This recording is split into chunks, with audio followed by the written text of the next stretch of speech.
నమస్కారం. ఇటు ప్రేక్షకులకు మీ త్రిబుల్ ఛానల్ స్వాగతం.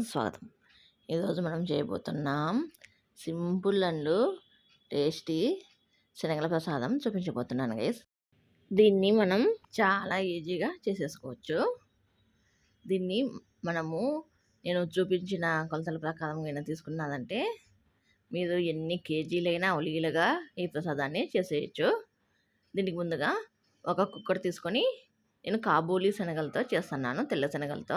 మీకు కావాలంటే నార్మల్ శనగలతోనైనా చేసేసుకోవచ్చు.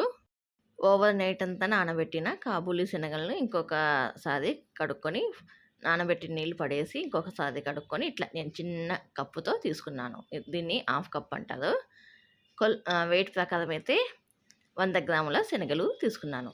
మనకి శనగలు కొన్ని వేసుకున్నా కూడా మనకి నానేసరికి డబల్ అవుతాయి.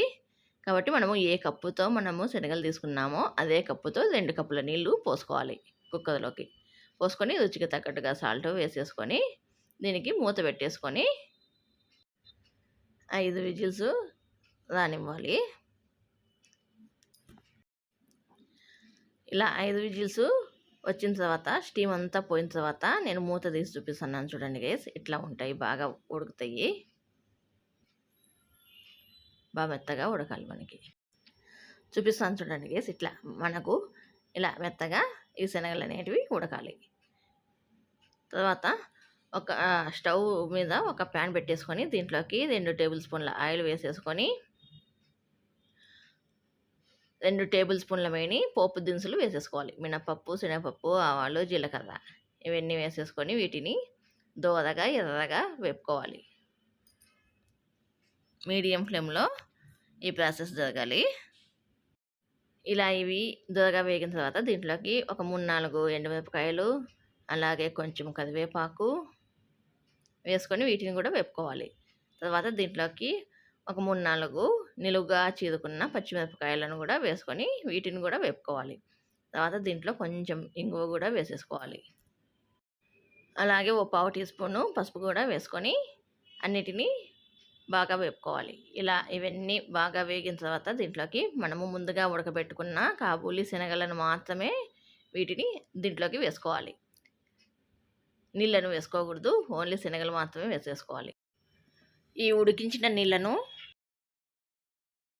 పప్పు చారుకట్లు కూడా వేసేసుకోవచ్చు. ఆ నీళ్ళని ఇలా ఈ కాబూలీ శనగలను కూడా వేసుకున్న తర్వాత బాగా టాస్ చేసుకోవాలి హై ఫ్లేమ్లో. ఈ శనగలను బాగా కలుపుకున్న తర్వాత దీంట్లోకి ఒక 1/2 కప్పు తురుముకున్న పచ్చి కొబ్బరి కూడా వేసుకొని 1 నిమిషం బాగా కలుపుకోవాలి. అంతే గైస్, మన శనగల ప్రసాదము రెడీ గైస్.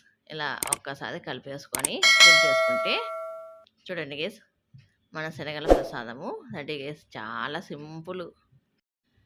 మీరు ఈ స్టేజ్లో కొంచెము సన్నగా కట్ చేసుకున్న కొత్తిమీర కూడా వేసుకొని కలుపుకోవచ్చు. నేను పైన గార్నిష్ కోసమని వేసుకుంటున్నాను అంతే. ఇలా ఒక గిన్నెలోకి తీసేసుకుంటే మన శనగల ప్రసాదం రెడీ గైస్. అలాగే వీటిని మనము ఇట్లా ప్రసాదంగా కాకుండా ఎప్పుడన్నా మనకు తినాలనిపించినప్పుడు స్నాక్స్గా సూపర్గా ఉంటాయి గైస్ ఈ శనగలు అనేటివి. ఇలా దీంట్లోకి సర్వ్ చేసుకున్న తర్వాత పైనుంచి కొంచెం కొత్తిమీరను సన్నగా కట్ చేసుకొని ఇలా చల్లేసుకుంటే మన ఎంతో రుచికరమైన శనగల ప్రసాదము రెడీ గైస్.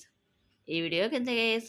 ఈ వీడియో కనుక మీకు నచ్చినట్లయితే please like, share, subscribe, comment ఎందుకంటే అలా పెట్టుకోండి గైస్. ఈ వీడియోకి ఎంత గైస్. బాయ్.